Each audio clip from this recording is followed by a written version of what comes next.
Welcome back everybody to another video. In this video we're doing rear trailing arms on this Honda Odyssey. So you're going to jack it up, take the wheels off, and we're going to get into this step by step.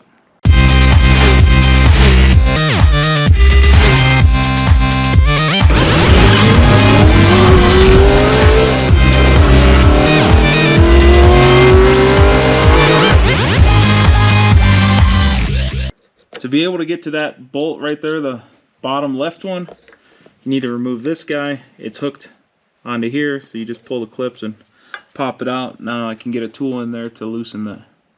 Use a 17mm socket to remove these two and those two. Use a 12mm socket to remove this one, and this one.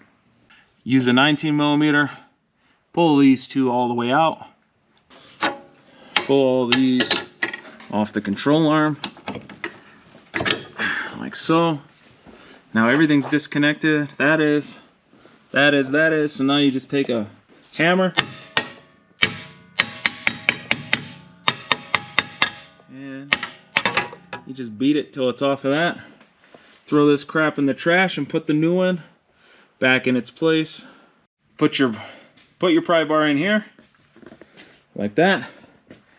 Because you're gonna have to pry this thing down in order to not be touching the top, to get these 4 holes to line up. Then take a hammer, bash it on, start those 4 nuts by hand, use a pry bar, jam it up in here because you need to line these holes up. Then you put your 19mm bolts back in, tighten them all the way down, go through, make sure everything's tight, and you're done.